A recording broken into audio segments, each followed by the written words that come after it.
Bismillahirrahmanirrahim. Assalamualaikum warahmatullahi wabarakatuh. Waalaikumsalam warahmatullahi wabarakatuh. Apa kabar teman-teman semua? Kembali lagi di Muha Podcast, masih bersama saya Alfa Isma Afifah Putri. Dan di kesempatan kali ini kita sudah ditemani oleh ibu yang sudah tidak asing lagi bagi kita semua. Sudah sering banget di Muha Podcast.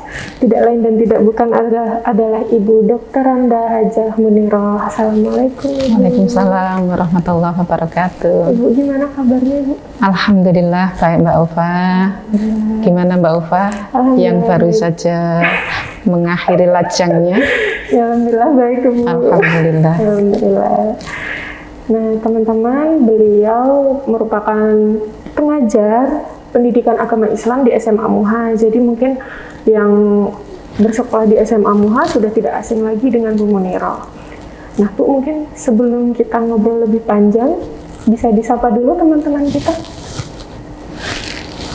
Assalamualaikum warahmatullahi wabarakatuh.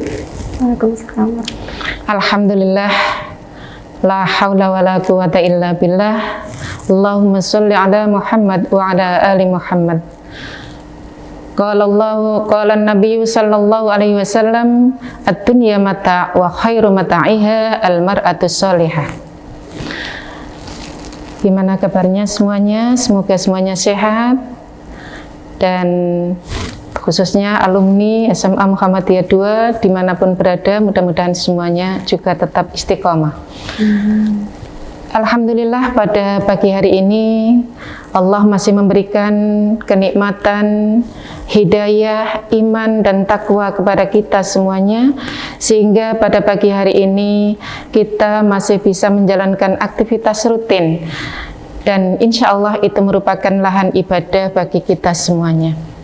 Salawat dan salam mudah-mudahan tetap terlimpahkan kepada Nabiullah Muhammad sallallahu alaihi wasallam sebagai pembawa obor kebenaran, yaitu dinul Islam, dinul haq, dan insya Allah kita semuanya akan mendapatkan syafaatnya di yaumul qiyamah.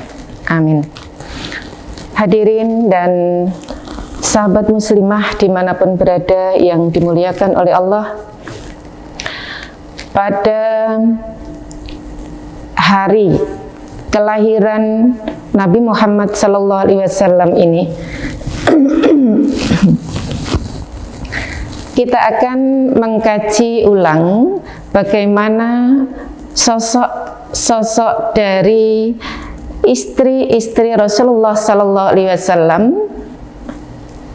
ya, untuk kita teladani, terutama bagi yang belum menikah. Besok kalau menikah adalah kita usahakan seperti itu, walaupun tidak penuh, tetapi mungkin bisa 80% gitu. Yang baru saja menikah juga bisa meneladaninya, yang sudah menikah lama juga bisa merefresh kembali, ya. Mungkin ada yang terlupakan dan banyak yang terlupakan. Kenapa? Karena dalam hadis disebutkan ad-dunya mata' wa khairu mata'iha al-mar'atu sholihah. Dunia itu adalah perhiasan, dan sebaik-baik perhiasan dunia adalah wanita sholihah. Lalu Rasulullah juga pernah mengatakan kepada Umar, maukah kamu aku tunjukkan harta bagi laki-laki yang paling berharga, yaitu wanita sholihah. Wanita sholihah yang apabila dipandang oleh suaminya menyenangkan, apabila diperintah ia taat, dan apabila suami pergi ia menjaga dirinya dengan baik. Itu Mbak Alfa yang bisa saya sampaikan di awal. Oke teman-teman, jadi ini udah dibocorin sedikit ya sama Bu Muniroh kalau kita hari ini akan membahas tentang mengenal lebih dekat istri Rasulullah. Dan ini masuk ke fikih wanita ya Bu, serial fikih wanita yang seperti biasa kita adakan di podcast ini bersama Bu Muniroh. Nah, ini serial berikutnya. Oke Bu, nah istri Rasulullah sendiri itu kan ada banyak ya Bu, ada belasan gitu. Nah kayaknya nggak mungkin juga kalau kita bahas semuanya di podcast ini. Jadi mungkin kita akan bahas 2 istri Rasulullah yang akan kita kupas tuntas pada hari ini. Dan ini juga masih dalam memperingati Maulid Nabi Muhammad ya Bu ya, yang sudah kemarin kita rayakan. Nah hari ini kita akan merefresh lagi tentang istri dari Nabi Muhammad SAW. Nah Bu, kalau istri Nabi Muhammad sendiri nih, kalau yang saya tahu kan yang pertama itu Khadijah ya Bu ya, Khadijah binti Khuwailid. Nah kalau Ibu sendiri bisa kalau sosok Khadijah ini sendiri itu seperti apa sih Bu? Terima kasih Mbak Ufa. Jadi sahabat muslimah, yang akan kita kupas hari ini adalah 2 saja, yaitu dari sosok Khadijah dan sosok Aisyah. Khadijah binti Khuwailid dan Aisyah binti Abu Bakar. Kenapa ambil hanya 2 dan kenapa harus ambil Khadijah dan Aisyah? Khadijah itu adalah istri yang tertua, ya, dan beliau merupakan sosok yang sangat luar biasa. Sedangkan Aisyah itu istri ketiga, tetapi istri yang paling muda dari antara belasan istri beliau. Dan sifatnya paling menonjol, bahkan paling dikenal oleh kaum muslimin ya, Aisyah itu. Oleh karena itu saya ambil 2 itu. Nah, sekarang yang ditanyakan adalah bagaimana sosok Khadijah binti Khuwailid ya. Khadijah itu subhanallah termasuk salah satu dari 4 wanita yang merupakan pelopor masuk surga. Subhanallah. Jadi 4 pelopor wanita di dunia ini yang akan masuk surga itu 4. 1 adalah Maryam ibnu Imran yang tidak punya suami. Kemudian yang kedua adalah Khadijah binti Khuwailid. Yang ketiga Fatimah binti Muhammad. Dan yang keempat adalah Asiyah istri Fir'aun. 4 itulah pelopor wanita masuk surga yang tentunya nanti akan diikuti oleh istri-istri Nabi yang lain. Yang Khadijah ya, Khadijah itu sejak kecil memang akhlaknya sudah mulia ya, karena dibentuk oleh keluarganya, yaitu terutama ayahnya Khuwailid. Beliau adalah sebagai ketua suku Quraisy ya, yang tidak ikut terhadap perbuatan-perbuatan jahiliyah ya. Sehingga Khadijah ini dijuluki oleh orang Quraisy itu At-Thahirah, wanita yang sangat suci ya. Karena memang tidak ikut-ikutan dengan wanita-wanita lain pada saat di zaman jahiliyah itu. Dan beliau juga berasal dari kalangan bangsawan ya, yang profesinya adalah berdagang yang sangat sukses gitu. Lalu yang kedua, Khadijah itu merupakan istri Rasulullah yang pertama yang usianya sangat terpaut jauh ya, di mana Khadijah pada saat itu berusia 40 tahun dan sudah janda dari 2 laki-laki. Sedangkan Muhammad Rasulullah SAW itu baru berusia 25 tahun. Jadi terpautnya 15. Ini tidak aib ya, bapak-bapak, kalau laki-laki bujang mendapatkan wanita janda. Karena sudah ada contohnya. Ya. Nah, Khadijah ini menjadi istri Rasulullah itu tidak hanya sebagai istri, tapi bisa menjadi ibu ya, bisa menjadi konsultan bagi Rasulullah, dan seringkali beliau ini menghibur, bahkan memberikan penguatan-penguatan serta motivasi di saat Rasulullah itu gundah. Ini istri-istri zaman sekarang juga diperlukan bisa seperti itu. Yang ketiga, Yang ketiga, Khadijah itu adalah merupakan istri yang sangat taat. Walaupun beliau itu saudagar yang sangat sukses dan kaya raya, ya, juga sangat sibuk, tapi keluarganya lebih dipentingkan. Beda dengan kita kalau mau ke kampus atau ke sekolah pagi-pagi itu mungkin suaminya disuruh beli lauk sendiri gitu. Kalau Rasulullah tidak. Kalau Khadijah tidak. Yang keempat, Khadijah ini satu-satunya istri yang bisa melahirkan anak banyak, ya. Dan Rasulullah ini hanya punya putra 7, 6 diantaranya itu dilahirkan dari rahim Khadijah, ya. 6 diantaranya dilahirkan dari rahim Khadijah. Akhwat muslimah yang dimuliakan oleh Allah, secara syar'i ya Mbak ya, secara syar'i kalau wanita itu sering melahirkan, ya, sering melahirkan, itu akan merupakan peremajaan, ya, peremajaan dari apa ya, rahim. Jadi peremajaan rahim itu butuh peremajaan.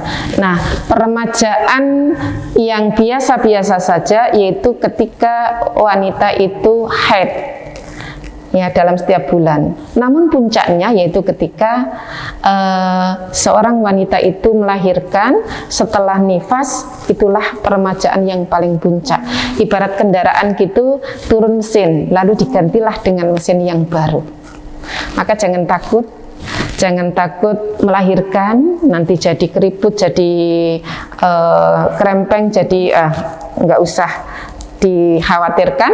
Karena apa? Karena wanita itu kalau melahirkan, ya, kalau melahirkan lalu Allah menghendaki di saat dia nifas itu dipanggil oleh Allah, itu dihukumi jihad fisabilillah, jadi sama dengan berperang. Belum lagi setiap anak yang lahir dari rahim wanita diwajibkan berbakti 3 kali banding baktinya terhadap ayah. Subhanallah, maka tidak usah takut untuk melahirkan. Yang kelima, Khadijah itu merupakan istri yang paling dicintai oleh Rasulullah, ya. Kenapa kok bisa dicintai melebihi yang lain? Dan memang pada saat itu Rasulullah ketika mempunyai istri Khadijah ini belum poligami. Sampai Khadijah meninggal barulah Rasulullah itu berpikir untuk poligami. Nah, kenapa Rasulullah itu begitu mencintai? Karena Khadijah itu segalanya diberikan kepada Rasulullah. Segalanya.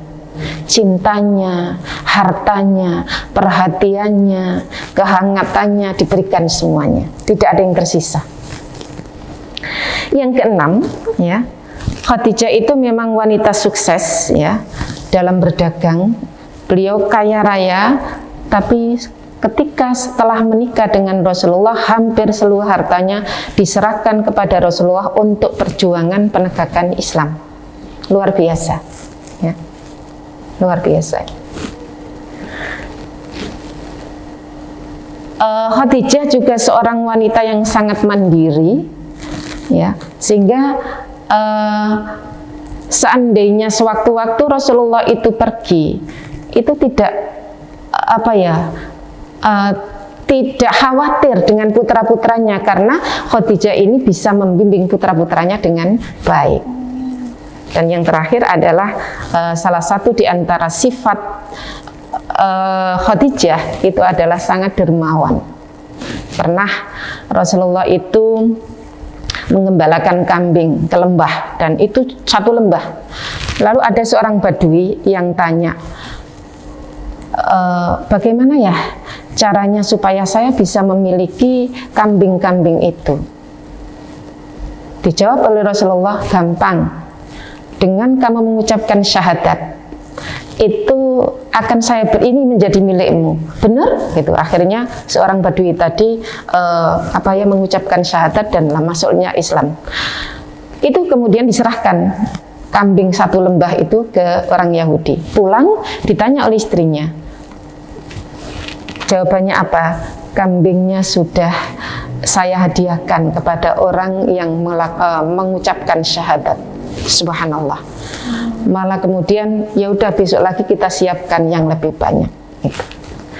Belum lagi kalau menjamu teman-temannya, kalau temannya datang itu pasti disembelihkan kambing, ya.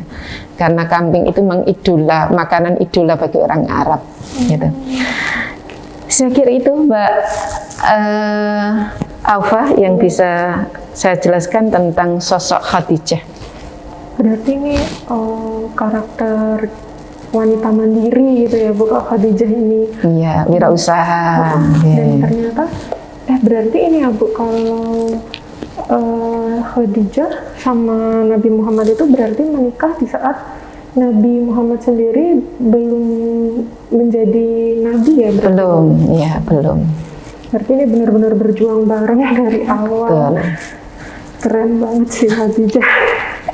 Nah Bu, kalau misalnya sekarang kita beralih nih ke istri yang ketiga yang paling terkenal juga ya, yaitu Aisyah binti Abu Bakar. Nah kalau sosok Aisyah sendiri itu seperti apa Bu? Sosok Aisyah radhiyallahu anha yaitu binti Abu Bakar, ya, itu memang agak kontras ya dengan Khadijah ya. Pertama, Aisyah itu memang istri yang paling muda ya, dan Aisyah memang tidak ketemu dengan Khadijah sebagai sama-sama istri karena Khadijah sudah meninggal. Dan Aisyah ini dinikahi oleh Rasulullah ketika usia 9 tahun. Ini nggak boleh ditiru oleh remaja-remaja sekarang karena nanti bisa kena pasal. Ya. Karena masih kecil, masih muda, akhirnya sifatnya ya suka manja ya, kayak anak-anak. Bahkan seringkali sudah menjadi istri Rasulullah masih main boneka gitu. Ya, main boneka. Yang kedua, Aisyah ini setelah dewasa ternyata dia juga punya sifat pencemburu sebagaimana layaknya seorang wanita yang lain gitu ya. Pernah ya terutama kepada Khadijah. Pernah ketika Rasulullah dan Aisyah itu lagi duduk asik berduaan, tahu-tahu ada suara salam. Nah, Rasulullah kenal banget dengan suara itu, yaitu suaranya adiknya Khadijah. Kan mirip. Karena cintanya Rasulullah kepada Khadijah, langsung beliau beranjak dari tempat duduk itu, kemudian segera membukakan pintu dan menyuruhnya masuk, menyuruhnya Aisyah untuk segera menjamu dengan yang terbaik. Ketika tamu itu pulang, Aisyah tanya, Rasulullah, siapakah tamu tadi? Gitu. Itu adalah adiknya Khadijah. Kok sebegitunya menjamu gitu. Kemudian Aisyah itu nyeletuk, kok tidak bisa melupakan wanita yang sudah tua itu toh, gitu. Bahasa kita. Padahal Allah sudah memberi ganti yang lebih muda, yang lebih cantik gitu. Dianya sendiri maksudnya. Lalu ditegur oleh Rasulullah, Aisyah, kamu jangan begitu. Saya dengan Khadijah itu luar biasa pengorbanannya dengan saya.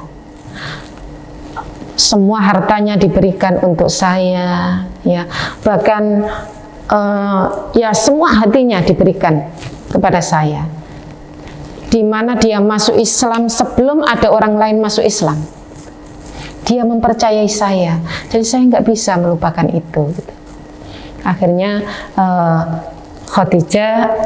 Aisyah segera minta maaf karena tahu itu salah gitu. Jadi kalau kita itu berbuat salah, tidak ada aibnya bila kita minta maaf. Yang ketiga, Aisyah itu istri yang paling periang, ya, paling manja, dan bahkan sangat romantis, ya, sangat romantis. Beliau bercerita, saya itu pernah mandi bersama Rasulullah, padahal kami dalam keadaan junub. Mandinya itu hanya satu ember berdua, dan gayungnya hanya satu. Bisa dibayangkan, habis disiramkan sini, siramkan sana gitu kan. Karena gayungnya hanya satu. Ya. Padahal saat itu Rasulullah sudah usia di atas 50, ya, di atas 50. Karena pernikahannya dengan Khadijah itu kira-kira 25 tahun. Ya. Kemudian pernah juga Aisyah cerita, aku itu biasa makan dan minum itu bersama Nabi. Cangkir yang saya gunakan untuk minum itu Rasulullah menaruh bibirnya di sebelahnya. Dan sebaliknya. Iya. Aisyah juga sering menceritakan, kami sering mengadakan lomba lari, dan seringkali lomba lari itu saya menangkan ketika badan saya masih kurus. Tapi ketika saya sudah menginjak dewasa, badan saya mulai berisi, nah saya kemudian kalah. Apa yang saya lakukan? Malah cemberut gitu. Kalah kok cemberut gitu kan. Ya. Padahal Aisyah itu seringkali marah, tapi dirahasiakan. Dan Rasulullah tahu. Apa kata Rasulullah? Aku itu tahu kalau kamu marah dan kamu itu senang. Kok bisa gitu? Ya tahu, dengan cara kamu menyebutkan, kalau kamu marah mesti menyebutnya demi Tuhan Ibrahim. Tapi kalau kamu marah mesti mengatakan itu. Tapi kalau kamu lagi senang, demi Tuhannya Muhammad. Lalu Aisyah tersipu-sipu dan bahkan tertawa. Itulah romantisnya yang perlu ditiru oleh pengantin muda dan pengantin lama juga gitu. Yang keempat, Aisyah itu adalah wanita yang sangat cerdas. Karena cerdasnya sehingga banyak hadis yang diriwayatkan dari beliau. Dan beliau ini kategorinya orang yang suka ilmu, sehingga banyak hukum juga yang dihasilkan dari Aisyah ini. Beliau juga menekankan bahwa keunggulan seseorang, terutama wanita, itu bukan dari penampilan, tapi dari ilmu dan akhlak. Ini yang bertentangan dengan wanita milenial sekarang. Ya, wanita milenial sekarang adalah menekankan penampilan, tidak menekankan ilmu dan akhlak. Ya, mari kita teladani ini. Yang keenam adalah sifatnya itu pemberani. Terbukti bahwa beliau itu seringkali ikut Rasulullah SAW berperang, ya, untuk melayani dan memberi minum kepada orang-orang yang cedera terutama. Dan itu tentunya akan masuk di medan perang. Ini kalau tidak pemberani tidak bisa. Gitu. Yang ketujuh, beliau itu sering membantu kaum perempuan, ya, dalam memecahkan masalah. Bila ada masalah itu biasanya pada datang kepada Aisyah untuk diberikan solusi gitu. Ini yang bisa saya terangkan tentang sosok atau mengenal lebih dekat istri Rasulullah yang ketiga. Ya, berarti bermanja-manja sama suami seperti itu pun sebenarnya sudah dicontohkan juga sama Nabi Muhammad dan Aisyah, ya Bu, ya. Nggak bukan hal yang aneh atau gimana gitu. Oke Bu, tadi kan Aisyah ini punya sifat yang pencemburu, ya Bu, ya. Selain momen tentang si Khadijah tadi, ada nggak sih Bu contoh-contoh lain pas Aisyah ini lagi cemburu? Iya, ada beberapa sih cemburunya Aisyah itu. Ya, pertama kepada Khadijah itu memang sering kali, dan beliau sering bilang Khadijah lagi gitu. Itu bahasa kita gitu ya. Pernah juga pas gilirannya itu cemburunya pada Rasulullah, pas giliran Rasulullah tidur di rumahnya. Rasulullah itu kan gilir kepada istri-istrinya. Pas gilirannya ketika malam-malam beliau itu terbangun, dilihatnya Rasulullah tidak ada di tempat tidur. Dia punya pikiran jangan-jangan gitu pindah ke salah satu dari istri-istri beliau. Kemudian beliau segera ambil baju lalu ngetuki semua rumah-rumah istri Rasulullah, ya, karena rumah mereka berdekatan. Ternyata dia tidak dapatkan, dan kemudian di masjid itu ternyata ada Rasulullah. Jadi Rasulullah tahajudnya di masjid. Apa yang dikatakan oleh Rasulullah Aisyah, enggak pantas kamu cemburu seperti itu, gitu kan. Padahal itu beliau lari-lari sambil ngos-ngosan gitu ya. Yang ketiga itu pernah Rasulullah dari istrinya yang bernama Sofia. Sofia ini memang cantik, jadi lebih cantik dari Aisyah. Tapi dia itu kecil, perawakannya sama dengan Aisyah, ya, yang lain kan tinggi-tinggi. Nah, ketika datang dari sana itu gilirannya ke Aisyah dari Sofia itu ke Aisyah.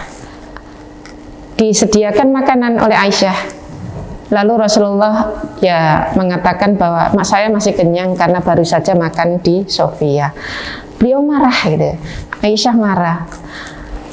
Ya, dikiranya karena masakannya lebih enak, lebih cantik dan sebagainya. Nah, ini seperti itu. Jadi gini Mbak Aufa, orang suami istri itu cemburu itu boleh ya, selama itu adalah sesuai syar'i gitu loh. Tapi kalau kita itu cemburu, maaf, kalau suami punya istri banyak, kita cemburunya dengan antar istri, atau kita cemburunya dengan anak, atau kita cemburunya dengan ibu mertua, atau kita cemburunya dengan saudaranya dia, itu cemburu yang tidak pada tempatnya gitu.